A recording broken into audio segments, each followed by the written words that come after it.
Well, hello, friend. In case you hadn't noticed, the fitness industry is well represented by female leaders.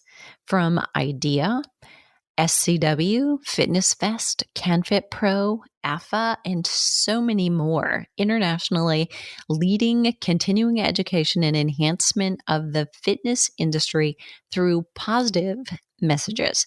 Here in this episode, Sara Kooperman is listen, her bio alone is going to blow you away, and I'm going to read every bit of it. But before you go feeling left behind, I want to remind you that she's not slowing down.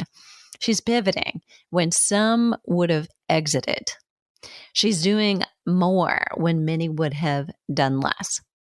She's proof that no one starts and coasts to success. If you're building now, you're rebuilding now, or you're thinking of starting for the first time, it is not your age that matters. It's about so many things, including a willingness to risk and to fail. You can't lead standing still. I'm about to read an incredibly long bio, and I'm going to read every word because it's been earned. And you need to know that this funny, talented mom I'm about to interview has been there, done that, and continues to, so that you can too. Sara Kooperman is my guest today. Sara is CEO of SCW Fitness Education, Water in Motion, and Seat Fitness is a visionary leader that has transformed the fitness education community. A successful business owner and advisor, she's a keynote speaker, published author, webinar host, podcast presenter, and sought-after industry leader. Sara has launched 7 successful Mania fitness professional conventions. And when I say 7, I want to really lay that down. This doesn't mean 7 in her lifetime. It means 7 a year. Okay? Are we on the same page now? And business summits and another 6 streaming conferences and over 40 live and online certifications. Her company has touched more than 100,000 fitness professionals face-to-face and engaged another 300,000 in virtual connections, having produced over 600 fitness instructor training videos, written several books, and been published repeatedly in magazines and newspapers. Sara's well known for her creativity and her impact on the health and wellness industry. She has a unique ability to share her passion and devotion toward fitness education through her humor, enthusiasm, and her effervescent, no-nonsense personality. Sara's committed to sharing her knowledge and expertise as fitness industry leader for the past 4 decades through speaking engagements across the world. She's a favorite presenter for IRSA, Filex, Canfitpro, Athletic Business Show, Medical Fitness Association, International Council on Active Aging, JCC, Club Industry, YMCA, Illinois Park and Recreation Association, AYP, IDEA, FitPro, Marriott Vacation Club, Gold's Gym, WIFA, Nevada Recreation and Park Association, and well over a dozen international events throughout the world. Sara is also the former owner and CEO of Les Mills Midwest, which she has successfully led for over 10 years. And there's more. Sara's an attorney who graduated from Washington University School of Law. And yes, this is kind of a windy road to the fitness industry. She completed her undergrad work from Cambridge University in England.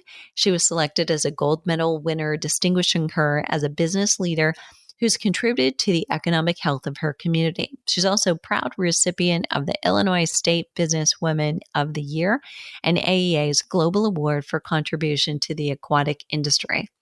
Having been a former adjunct faculty member for the Kenneth Cooper Institute, ACSM, NASM, ACE, and AFAA, Sara serves on the Gold's Gym think tank, is on the Canfitpro advisory panel, and a founding board member for the Women in Fitness Association, and is proud inductee into the Fitness Hall of Fame. Sara currently serves on IRSA's headlight committees for faculty or facility, standards, and is also co-host of Ursa's Talks and Takes monthly talk show. Recently nominated for the Idea Fitness Leader of the Year award, Kooperman won the 2022 Most Innovative Fitness Pro by Fitness Industry Technology Council. Sara has left an indelible mark on the fitness industry as a whole. And what's more, I haven't said, is that she could definitely do stand-up comedy. We alluded to her humor, but it's definitely true. She's a down-to-earth mom of boys. She is refreshingly no BS creative and has the ability to do both, teaching at that micro level, like surveying in the room and making everyone comfortable, glad they came, and she has the ability to pull back out and take the big picture to change the face of the fitness industry. And that's all probably before yoga. She said this, and then we'll dive into the episode. The harder I work, the luckier I get. Now, she may not have been the first to say it, but it is definitely true. Can't wait to dive into this episode for you. I'm Deborah Atkinson. You're listening to She Means Fitness Business, previously Fitness Marketing Mastery. And you can tell this podcast is primarily targeting women by women. However, if you happen to be a guy and you're lingering, it is A-okay. So if you serve women, you're still in the right place. This is where we share marketing and sales strategies that are anything but sleazy, salesy, and pushy. In fact, they're easy, enjoyable, even fun. So you can build not just a business, but a life that you love and make a difference doing it, gaining the freedom so that you can enjoy it all at the same time. So in this episode, you're in for a treat. This is one of my favorite fitness professionals. She has a natural way of leading, and she does it on every level possible. So pay close attention, and you're going to want to come to the show notes today afterward as well. So stick around to the end so you know where to go. Sara Kooperman, so glad to have you here. Thank you for taking time out of your day. Oh, it's a pleasure, Deborah. All right, we're going to get right to it because, by the way, listeners, we're going to also send you over to the Flipping 50 podcast where you get to know a little bit better who Sara Kooperman is and what's behind all of the leading she's done and the huge change she's made and impression on the fitness industry. But we're going to get her expertise right now. What's the best piece of advice that you would give a new trainer or health coach trying to get started, trying to be heard and seen? Oh my goodness, I'm going to sound like a shoe ad, but just do it. Because I'm going to tell you, you're okay. Like, I'm so excited. I took a certification, and now in less than 7.5 hours, I'm going to tell someone how to change their life. You know, whenever we launch into a new profession, we don't know what we're doing. But you just got to do it. You've just got to try and be ready to fail, and don't beat yourself up when you do fail, because everybody fails. Would you do me a favor? Tell a failure story from your 40 plus years. When did you fail? Oh God. Okay. Here's the first one. This is the first one that popped into my head. Has anyone ever heard of LA Mania? No, because I contracted the presenters, I booked the hotel, I printed, oh my gosh, like probably 20,000 brochures and paid for postage, mailed them and everything. It's like having a party and nobody comes. We had 74 registrations. We needed 740 registrations. And I had to cancel the show. I had to personally call every single presenter. I personally called my printer. I begged my way. I was like, we do other conferences, but this one has totally bombed.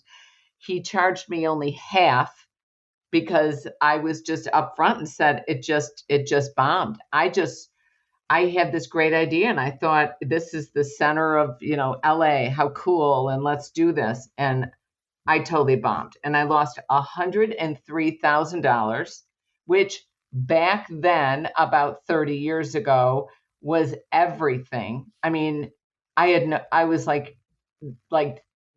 we were going to lose I don't even think we owned a home. I think we were still in our condo or apartment.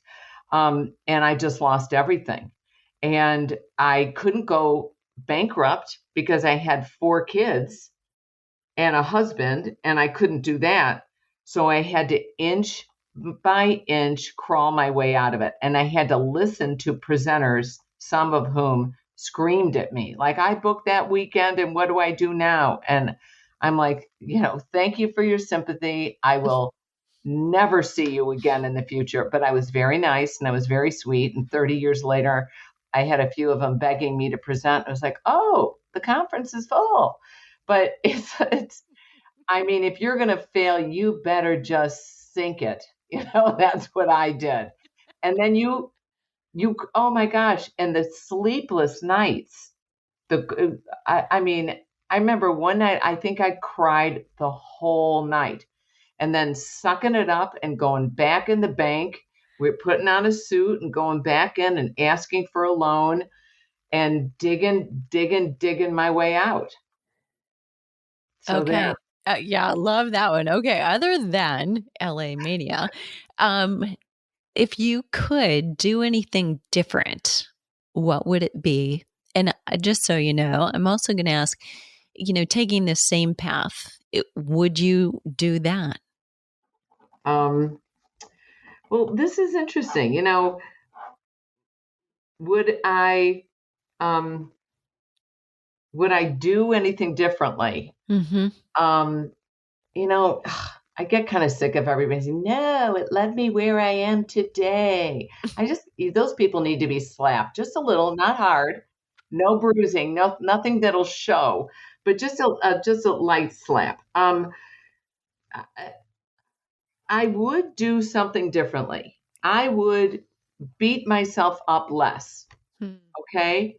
I would try to get full night's sleep, to not cry myself to sleep when when I'm frustrated. I think, Deborah, from the other podcast we talked about, as a woman in business, I do not cry in a boardroom or in front of people. I remain professional.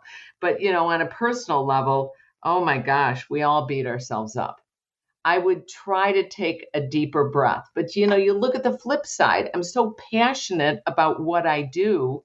How can I not help but get emotional about certain failures or angst over situations where I'm not quite sure, do I turn right? Do I turn left? Do I fire this person? Do I give them yet another chance to change up? It's hard. I think I'd be a little kinder to myself. I think this was a long answer. That was a great answer. Great answer, really. Okay, so I'm going to ask you this. You have done so many things. You've had such an impact on the fitness industry, and you've hinted at this, but I don't want to pretend that I know the answer. Is there a single or a biggest leap that stands out in your mind that you've taken in your career? Or would you tend to say it's more of many small steps that have taken you here? It's probably, I initially thought of an immediate leap I took. But, oh God, what is it? Oh, here's a great saying. The harder I work, the luckier I get. And I really believe that. I am an incredibly hard worker. I work, you want to say you work 24/7, and sometimes you do. You wake up in the morning and you dreamed this great idea. So people do that, but I put in long hours. I don't ask anyone on my staff to work harder than I do. And I know that's the case. But one of the leaps I took was becoming an agent for Les Mills for the Midwest territory. We had the territory from North Dakota down to Kansas, over to Nebraska, and through Ohio. So we had 12 states, and I was the only female agent worldwide.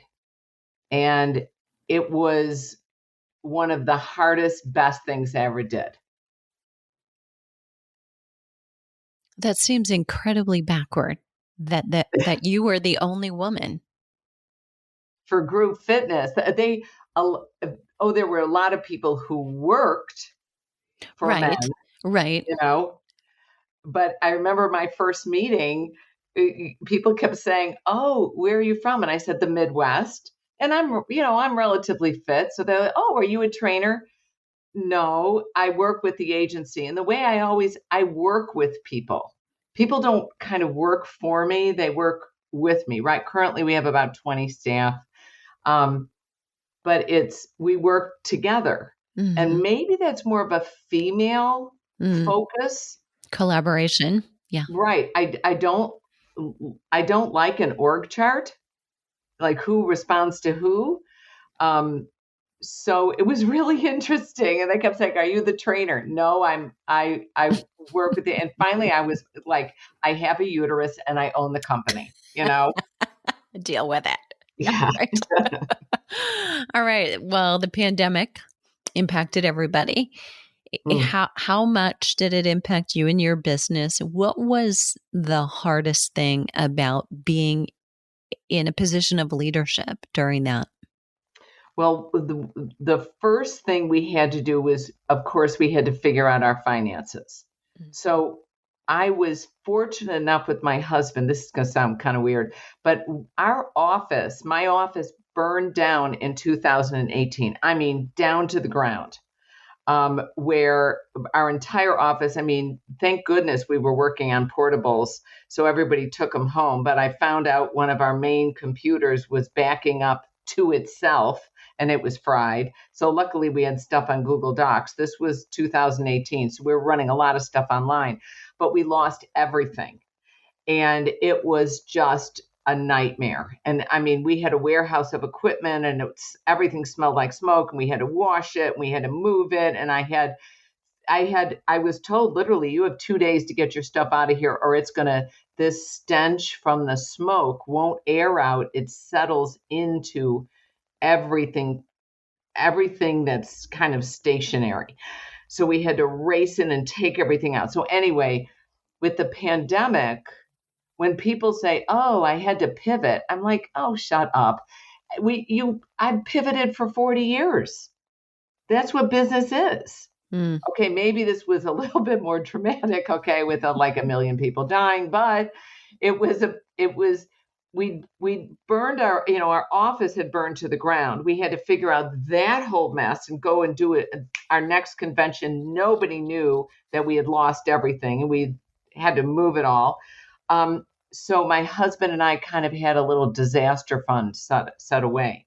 So we had to take $150,000 of our own money and put it back in the business because my commitment was I am not going to let anyone go. Nobody's going to lose their job. I'm not furloughing anybody. And that was very hard to figure out. So we lowered everybody's salary by 20%. I actually took a 75% pay cut.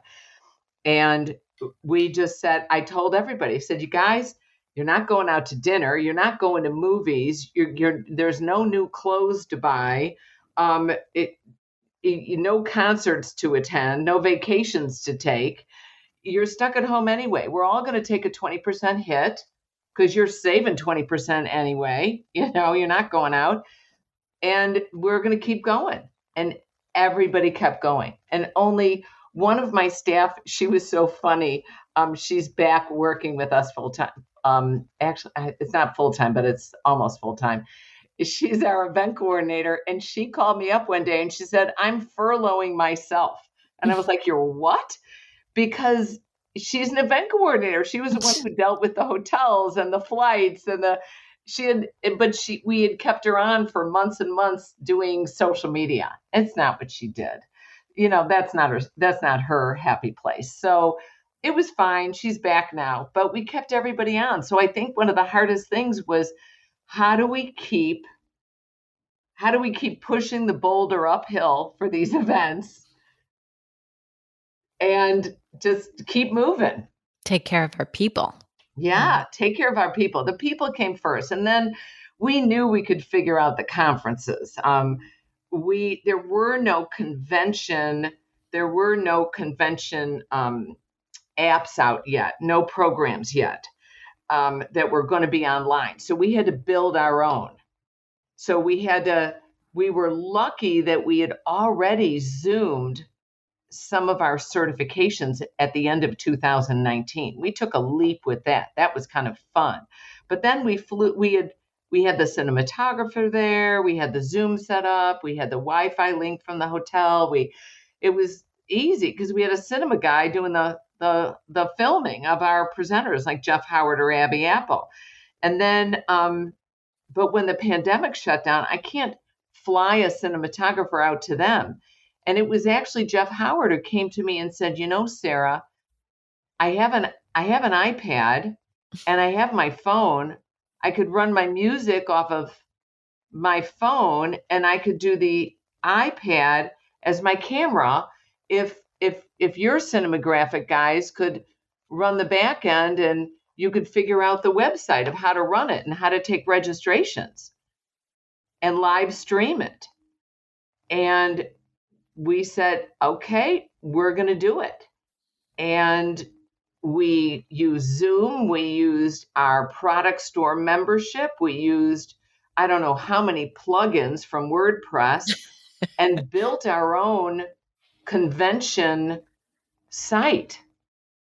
And we taught all these presenters how to stream, where to buy ring lights, what music to use, how do you get a microphone? It's like, I remember the day when we figured out that your AirPods could be your microphone. It was like the world opened, the clouds parted and God was shining down on me. I was like, oh my gosh, this is going to work. I think it was Kelly Roberts who figured that out. It was a horrible, wonderful time. It was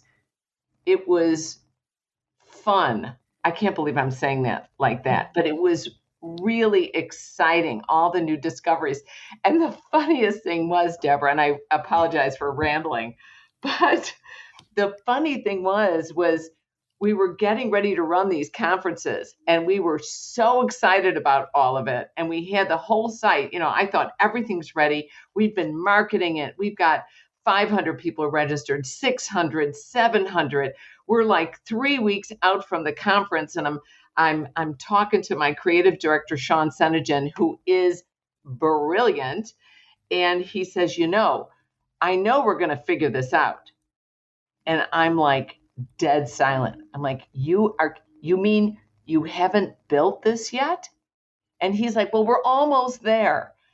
And I think, I have 4 children. I think I almost had a 5th because I was, you're kidding. And I said, okay, you got it, man.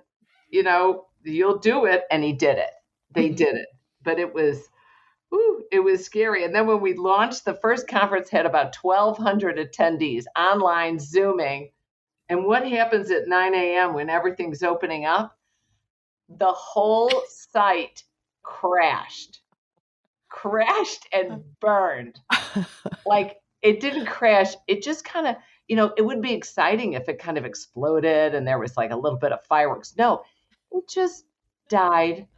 And luckily, because again, Sean Senegan is brilliant and Carly was working with him, who is also amazing. They had a second site built just in case. We run our entire business by what ifs. And I think that's my legal training, Deborah, because you live when you go through law school, all you look at is all the negative things that can happen. Like if I'm writing a contract between partners, I have to think, first thing I think of is, what's the buyout clause? Who owns 51% or 50.5%? How are we going to dissolve this partnership? How is it going to implode, explode, whatever? So the site started up, 3.5, 4 minutes later. totally, and rock and roll worked beautifully. So that was one of the most terrifying, wonderful things that happened during the pandemic. Amazing. Amazing. Okay. So last question here. And then we're going to send everybody over to the Flipping 50 site, where at flipping50.com/midlife fitness changes, you can listen to Sara's expertise over there as well. But for those trainers and health coaches that really are struggling to promote themselves, what if you were starting over? How would you promote yourself in your business? Well, the first thing I have to tell you is yeah, the harder I work, the luckier I get. It doesn't just happen. Zumba was not an overnight success. It really, people aren't just, whoa, just discovered. It's because they put in the time, they put in the effort, they built their reputation. So one of my things is just show up. Don't be late to things. Show up on time. Answer your emails within a 24-hour period. Absolutely. I never leave my emails with anything unanswered. Answer your text messages.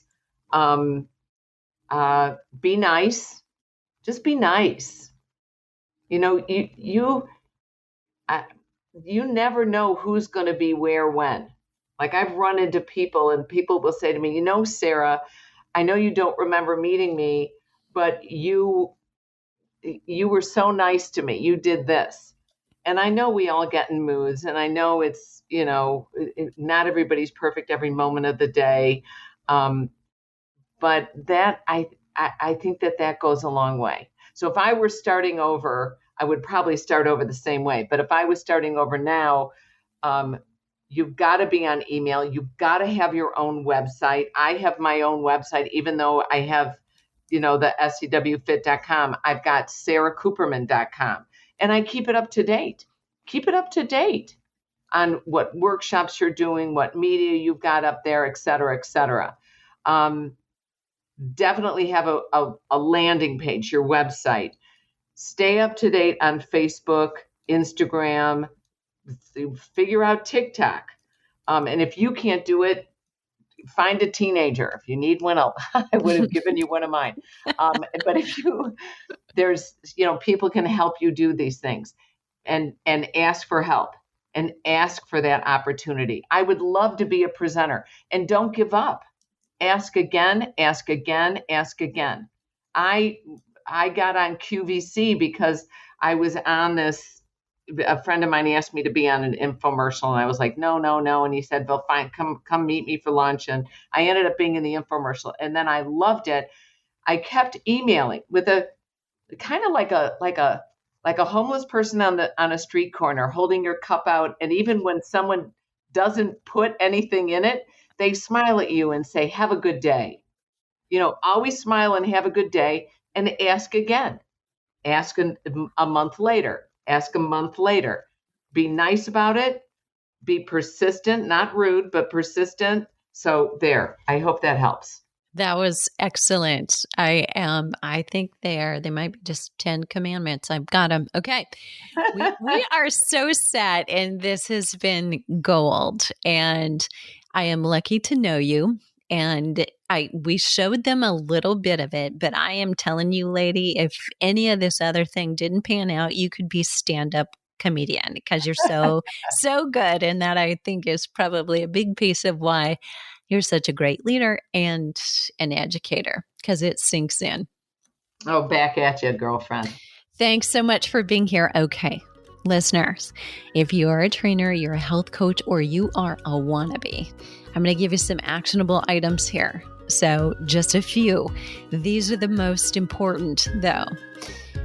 She mentioned them last. Ask for help, ask for the opportunity, and ask again. I'm going to leave you with that.